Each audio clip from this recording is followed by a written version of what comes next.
মুর্শিদাবাদের জলঙ্গিতে অনুন্নয়নের শিকার উদয়নগর চর গ্রামের কয়েক হাজার মানুষ ৩০ বছর ধরে দাবি করে আসলেও নেই জনজীবনের প্রাথমিক চাহিদার সামান্যতম রাস্তাও। তৃণমূল কংগ্রেস পরিচালিত পঞ্চায়েতের উপর আস্থা হারিয়ে তাই গ্রামবাসীরাই চাঁদা তুলে বানাচ্ছেন রাস্তা। পঞ্চায়েতের প্রতি ক্ষোভ উগরে দিয়ে গ্রামবাসীদের কর্মযজ্ঞে সামিল হয়েছেন শাসক দলের পঞ্চায়েত সদস্যও। কেন্দ্র বরাদ্দ করলেও ১০০ দিনের কাজের টাকায় কাজ না করে তা আত্মসাৎ করেছেন শাসক দলের নেতারা। ব্যাপক দুর্নীতিতে তাই অগত্যা বঞ্চিত নিরীহ গ্রামবাসীরা।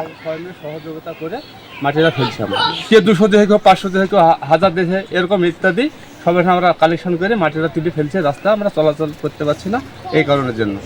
আরও যাতে নেতা আছে আমরা বলে আসছি, অথচ কোনো কাজ হচ্ছে না আমাদের। হ্যাঁ, বলে আসছি, ওরা শুনে থাকছে। হ্যাঁ, আমার রাস্তার মানে কোনো ব্যবস্থা হচ্ছে না।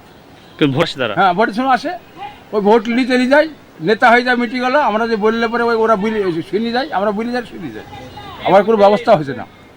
তার জন্য আজ আমরা সবাই মিলে লাগি মেম্বারকে দিই, শুরু করে দিচ্ছি কিন্তু আমরা ওই গ্রামের লোকই টাকা দিব। এই ট্রাক্টর ফাক্টর চলছে, ট্রাক্টর শুনেছি।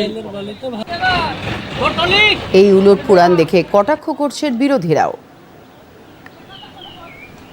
গ্রামে দীর্ঘদিন ধরে মানুষের যাতায়াতের রাস্তা নেই, সেই রাস্তা নির্মাণের জন্য তারা গ্রামবাসীরা টাকা তুলে, চাঁদা তুলে তারা সেই রাস্তার কাজ নিজেরা করছে।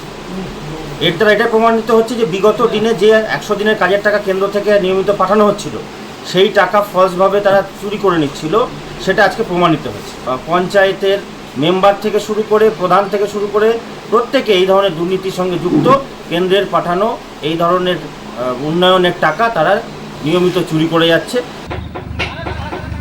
তৃণমূল কংগ্রেসের ঘোষপাড়া গ্রাম পঞ্চায়েতের সদস্য আজাদ আলীও গ্রামবাসীদের সাথে কোমর বেঁধে নেমেছেন।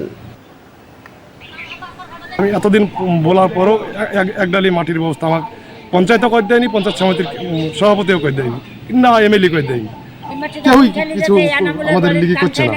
তাই আমি গ্রামবাসীর উদ্যোগে আমি নিজের সহযোগিতাতে গ্রামের লোকজন নিয়ে আমি